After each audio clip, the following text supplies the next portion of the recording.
Drama देखना जायज़ है क्या? नहीं भाई, ड्रामों में बेहयाई सिखाई जा रही है और टाइम वेस्टिंग है, कुछ भी नहीं। कुरान मजीद में अल्लाह का इरशाद है, वल्लज़ीन हुम अनिल लग़्वी मुअरिज़ून, ईमान वाले लग़वियात से एराज़ करते हैं। अखलाक तबाह हो रहे हैं लोगों के, इससे ख़वातीन के अखलाक तबाह हो रहे हैं। लोग कहते हैं उनमें बड़े अच्छे अच्छे असबाक दिए जाते हैं ड्रामे में। देखें, जो झूठ सच में मिला के बोला जाए ना, वो झूठ बहुत ख़तरनाक होता है, क्योंकि उस सच की वजह से लोग उस झूठ को भी सच समझना शुरू कर देते हैं।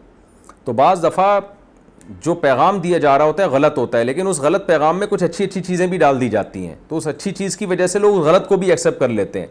तो ड्रामों फिल्मों में आमतौर पे यही होता है कि जो मेन मैसेज जो दिया जा रहा होता है ना, जो सोसाइटी को तबाही की तरफ ले जा रहा होता है, अब दिखाया जा रहा होता है भाभी का देवर से चक्कर चल रहा है, जेठ से चक्कर चल रहा है, सालियों से शौहर का चक्कर चल रहा है। ये क्या औरतें जब देखेंगी तो वो कहेंगी यार इनका चक्कर चल सकता तो हमारे क्यों नहीं चल सकता। मर्द जब देखेगा तो कहेगा यार वो अपनी साली पे लट्टू हो गया, तो मेरी तो साली उस खुश्क साली का शिकार ही नहीं है, वो तो हरी भरी साली है।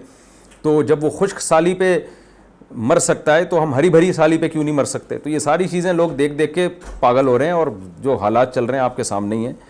तो ये छोड़ दें, ये चीज़ें अपने आखिरत की फ़िक्र करें, तिलावत में इन चीज़ों में टाइम लगाएं। और देखना ही है तो कोई तारीख़ी चीज़ें पढ़ें, उनकी तारीख़ी कहानियाँ पढ़ें, तो नॉलेज में इजाफ़ा होगा आपकी।